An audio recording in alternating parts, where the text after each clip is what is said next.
So let us recapture the things of from the first unit, operating system. So at this scenario,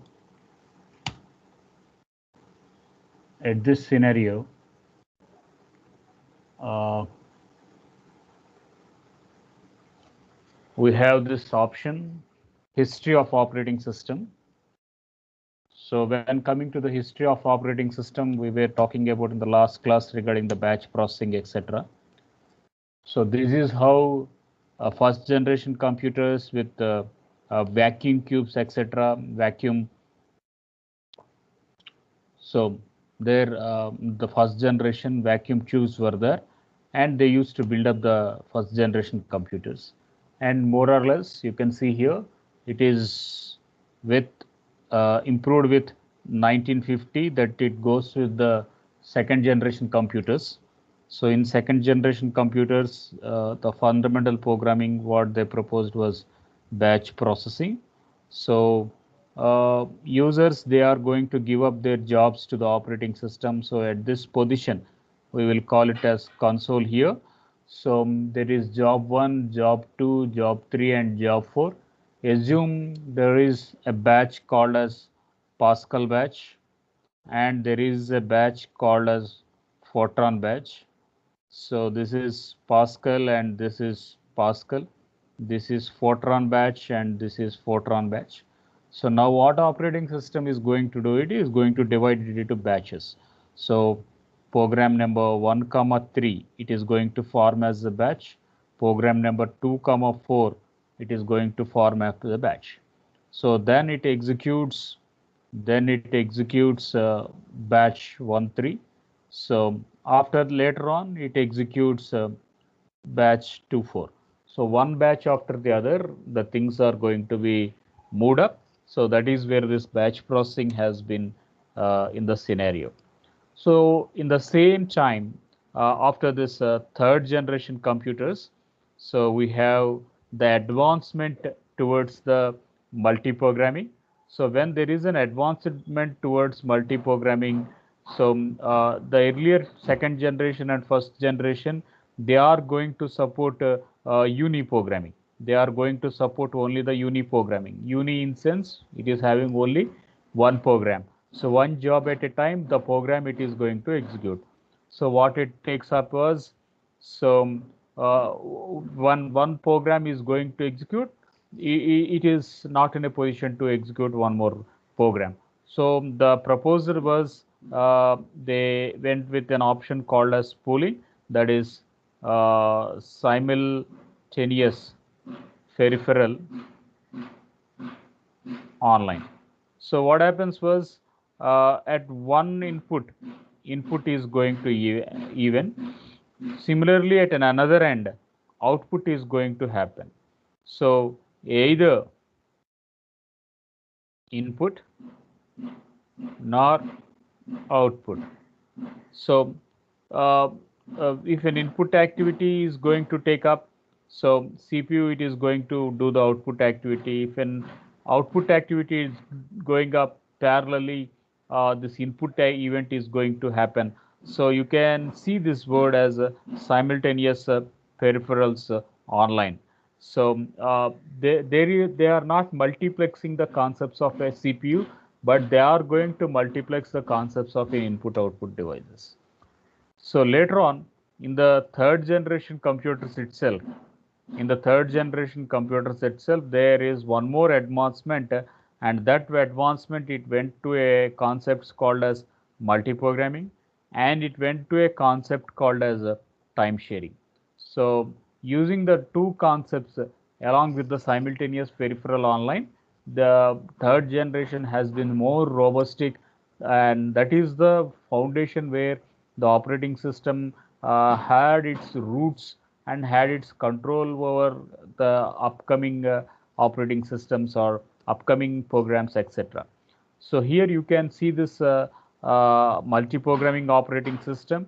So in this multi-programming operating system, the first part you can see the operating system, it is going to move it into the memory. Assume I'm going to have this job as 0 and it is going to end at 512 KB, 512 MB, assume.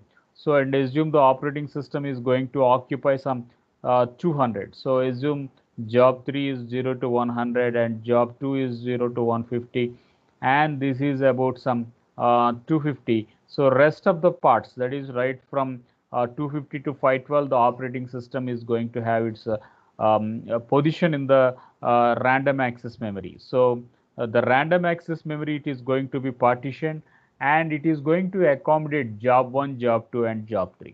So, job 1, it is going to stay right from 250 to 150. So, at that position, so job 1, it is going to be executed. So, CPU is going to be allocated to the job. After the job 1 has been completed, nor after the job 1 it has went for IO, whether it job 1 has been completed and or went for an IO, then CPU will move. Then CPU will move to job 2. So in multiprogramming, one job after another job, one job after another job, multiprogramming is going to come into picture and it executes one after the other.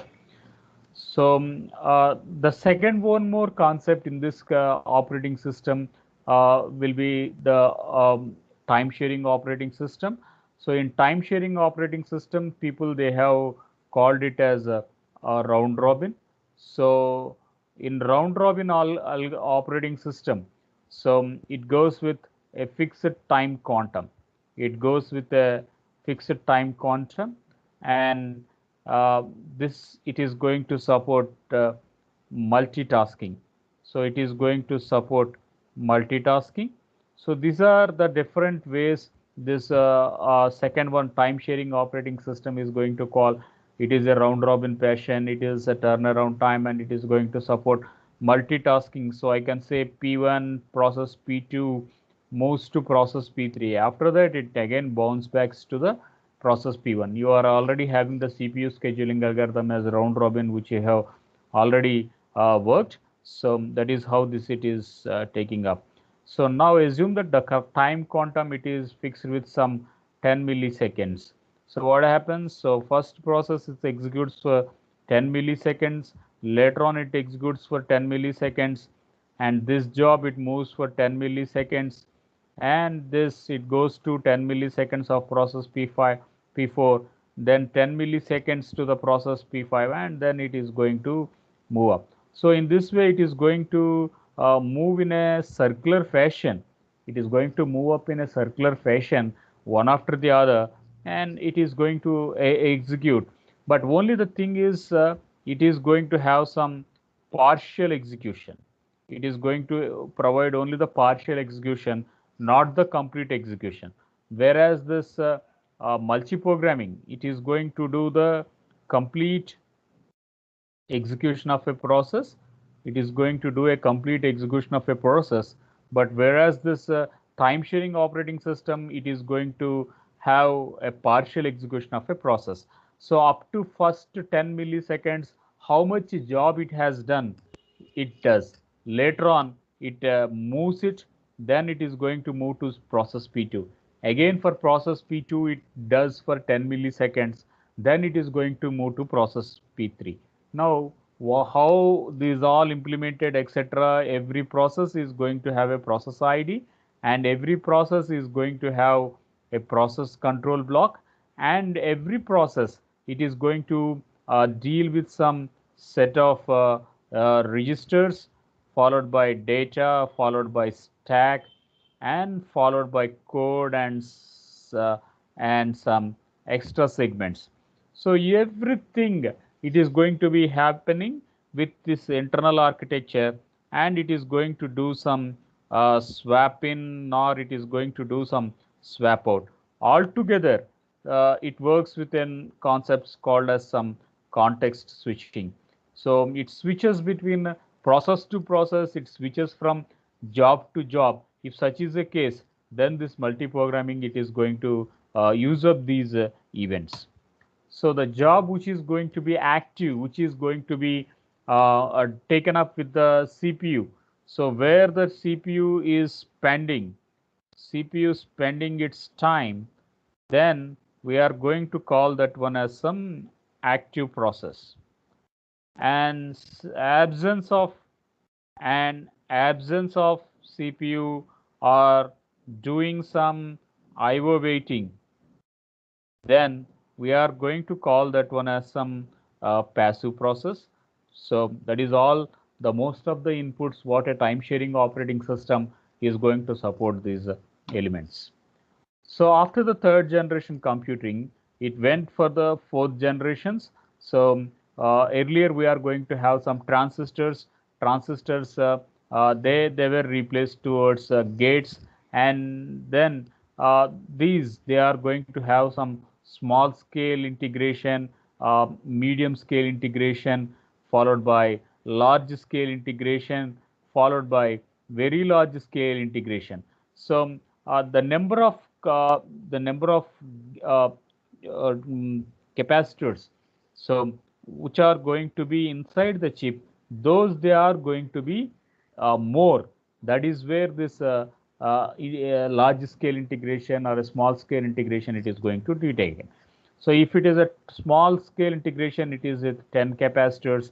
If it is some medium, it is going to be some 100, 10 to 100. And if it is large scale integration, it is 100 to 1000.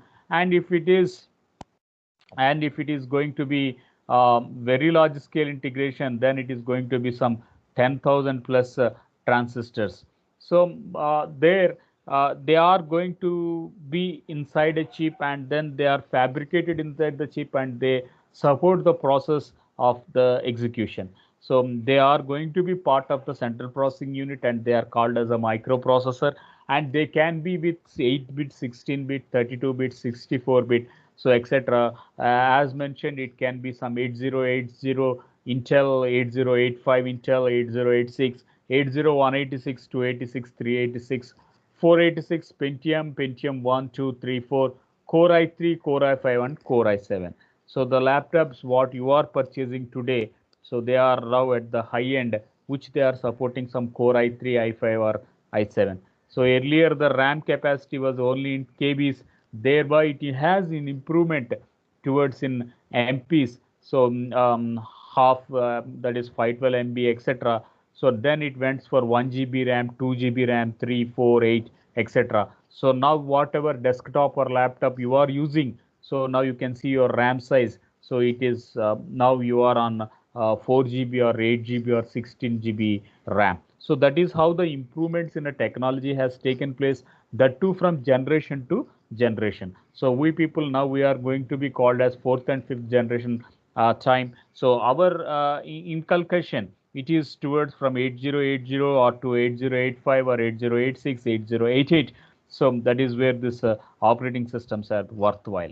So in this fourth generation operating systems, etc., the Unix, the Windows, the Linux, the Apple Macintosh, so the Android. So these are all the different events or different operating systems which are going to have these events towards the fourth generation. So I cannot give control to you. So after that, so after this generation of computers, after this generation of a computers, so we have this next one uh, after this generation of a computers. This is how the fourth generations are going to take up after this.